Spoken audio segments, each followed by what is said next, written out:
that a lot of things that we want to do, a lot of places we would like to go, a lot of things we would like to experience, and we just stop at but, and we build a case. In fact, I was reading something the other day that talked about but. It says but is an argument for our limitations, and when we argue for our limitations, we get to keep them. See, but will cause you to procrastinate, but will cause you to hide out behind fear, but will cause you to come up with all type of excuses that you can validate your inaction and not acting on your dream. And right now, more than ever, people need to look for ways to live their dream. People need to look for ways to make it on their own. There is no such thing as job security. There's no such thing as a storm-proof or tragic-proof life. There are no guarantees today, ladies and gentlemen. The illusion is gone. There was a time when we graduated from high school, you were told, go to college and get out, and you go and work for a corporation for 30 or 40 years. They'll give you a gold watch and you'll retire. Special announcement, that day is gone. That day is gone, never to return again. So instead of people living in fear, feeling stressed out, feeling powerless, feeling like victims, I think it should be a time that we need to begin to look at ways that we can become an active force in our own lives. Look at ways when we can decide to take charge of our own destiny. Look at ways when we can decide to design a life of substance and begin to truly live our dreams. And it's time for people to decide, I'm ready to get on with my life. Shake somebody's hand on your right and left. A guy named Bob May said this, don't let nobody turn you around. Do that right quick. Now, you know, a lot of people say, I'm going to live my life one day when things get right. When I get all my bills paid. When I get my feet on the ground. I say, what have you been walking on? See, there are no problem-free moments. A guy named Dimples had a record one time called, If It Ain't One Thing, It's Another. And I say, if it ain't one thing, it's 12 others.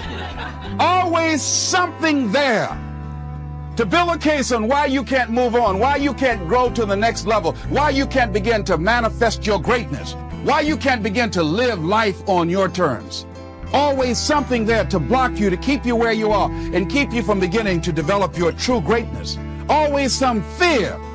How do we handle it? And I'm saying that if you've been hiding out behind but, if you've been using the fact that you don't have enough money or you don't have the education, take it head on. Go get the education.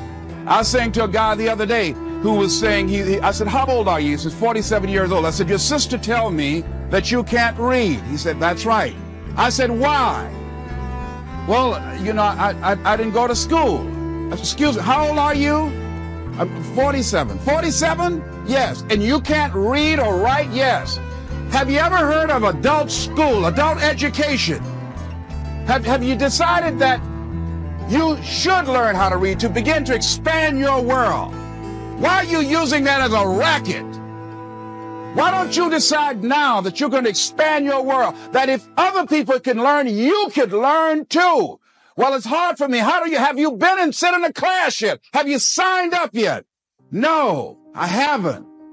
See, a lot of people say no, ladies and gentlemen, to things, and they don't even know what they're saying no to. They haven't even challenged themselves. He hasn't even gone to sit into a class and say, teach me how to read. Instead, it's been easier for him to go through life, he thinks, trying to play a whole con game, pretending he knows how to do something that he doesn't know how to do. And you know what? Most of us go through life like that. Most of us go through life pretending that we're satisfied where we are, pretending that everything is okay, pretending that we don't have any special goals or ambitions or desires, when really deep down inside we do really want more.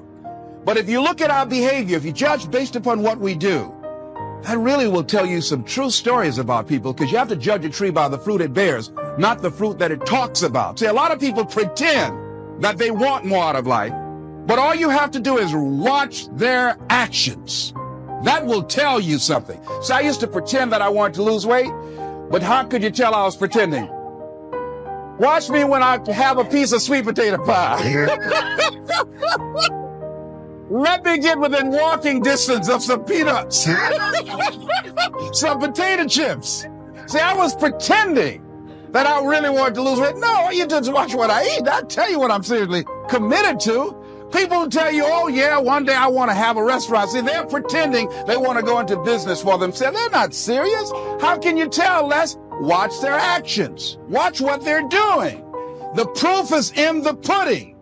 So if you want to do something, if you thought about something you want to do, take it head on. Decide that you're going to start looking at it, start doing research on it, start tackling it, start becoming involved in whatever and wherever it might lead you to begin to explore the possibilities in that particular thing that you're seeking so that you can begin to learn all you can about it. Decide that you're going to face it, that whatever shortcomings you have, that you're going to strengthen yourself there. Whatever training that's required, that you're going to go get that training, that you're going to get started right now.